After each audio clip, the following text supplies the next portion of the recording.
তো বন্ধুরা দেখুন, আজকে আমি এই যে মুসুরির ডাল দিয়ে, মুগের ডাল দিয়ে আর এই পাট শাক দিয়ে ডাল রান্না করব। হচ্ছে মাঠের থেকে তুলে নিয়ে এলাম, আপনাদের সঙ্গে রান্নার রেসিপিটা শেয়ার করব, ভালো লাগলে বলবেন। এবার ডালটায় একটু জল দিয়ে দেব, বেশি দেব না।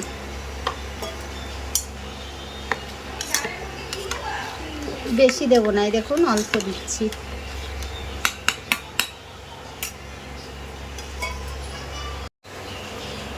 এবার দিয়ে দিচ্ছি হলুদ আর লবণ।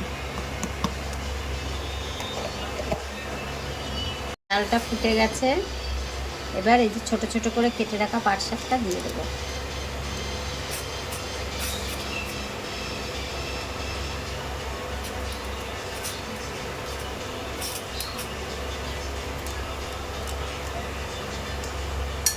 এবার একটু নাড়িয়ে দেবো।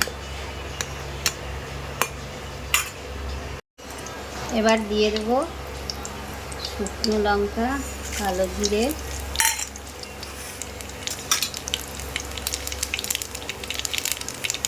আর একটু রসুন।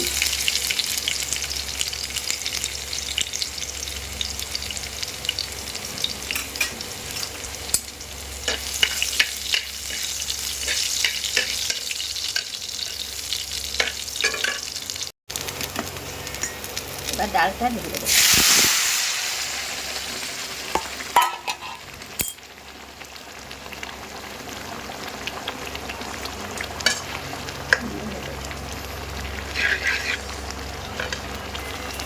এবার একটু চিনি দিয়ে দেবো। হয়ে গেল পাট শাকের ডাল।